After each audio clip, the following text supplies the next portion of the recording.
Hey guys, it's Katie Kelly, and today we're going to be installing S&B's cold air intake, part number 755069, that fits the Sierra and Silverado 1500 5.3 and 6.2 liter. So now that the engine's off and the parking brake's engaged, it's time to disconnect the negative terminal on the battery. After removing it, we like to put a glove over it so it doesn't come back into contact. Next, we're going to remove the two Torx from the mass airflow sensor.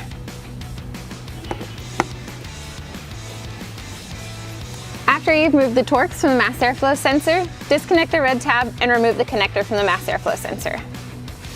Next, we're going to loosen the clamp from the intake tube and remove it from the factory airbox. Next, we're going to remove the factory hoses by pushing in the gray button. It helps to push in before you pull out. Don't forget to disconnect the one on the other side. Next, we're going to loosen the clamp on the throttle body. And once you do that, the whole resonator box should just lift up. Next, we're going to remove the factory hoses from the valve covers by pushing in the gray button and pulling up. And don't forget the one on the other side. Next, remove the 10mm bolt on the fender to the crossbar. Now you're going to remove the 4 push pins on the passenger side from the front cover. Now we're going to lift up the front cover to gain access to the other 10mm to finish removing the crossbar. In order to remove the factory airbox, you'll need to disconnect the bracket from the mass airflow sensor harness. And then when removing the airbox, it helps to pull it out at an angle because the inlet is still in the fender. Now we're going to remove all 4 bolts from the factory mounting plate. After you have all 4 bolts removed from the factory mounting plate, you can go ahead and remove it. Next, we're going to install the silicone fender seal onto the S&B airbox.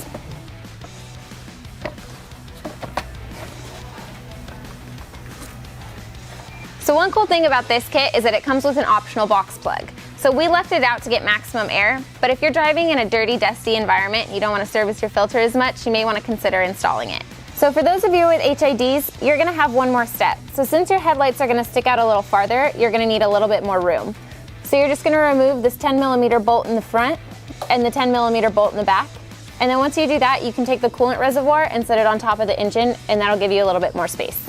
With the bolt and the nut removed, we can now put the coolant reservoir on top of the engine. So whether you have HIDs or not, removing the coolant reservoir gives you more space and it makes it easier to drop the airbox in.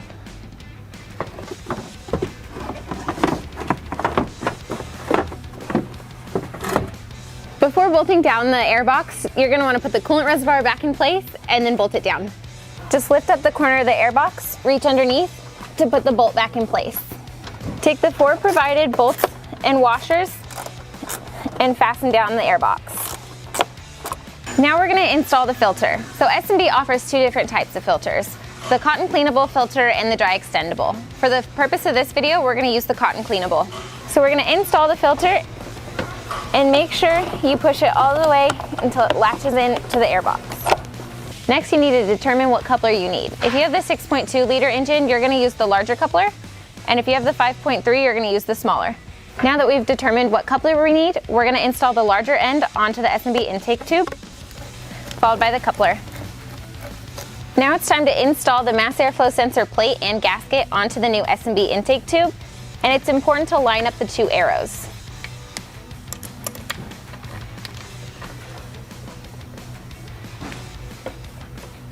When installing the mass airflow sensor, make sure that the holes line up. You're going to want to make sure the clamps are in place on the filter and on the coupler before installing the intake tube into the filter and then the throttle body. Now that the tube's in place, go ahead and tighten down the clamps.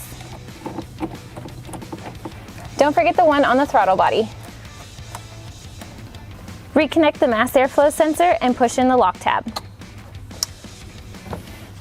Next, you're going to take the provided tubes and connect it from the valve cover to the intake tube,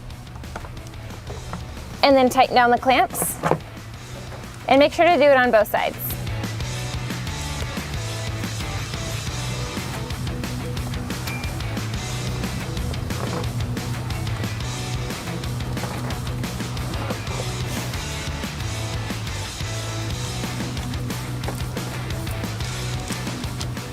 Now it's time to install the clear S&B lid, but first you have to remove the protective layer. Don't forget to remove the protective layer that surrounds the logo. We're almost done, just don't forget the edge trim. Now it's time to install the S&B lid. Don't forget to tighten it down using the provided hardware. Last but not least, it's time to reconnect the crossbar. Don't forget the one underneath the front cover. Don't forget to put the push clips back into place. S&B provides a silver carb sticker with all your intake's important information, so you want to go ahead and place that near the intake.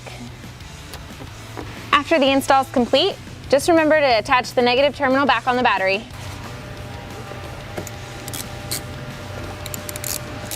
Now that we're all done here, you're going to see a 40.16% airflow increase over stock and an efficiency rating of 99.15%.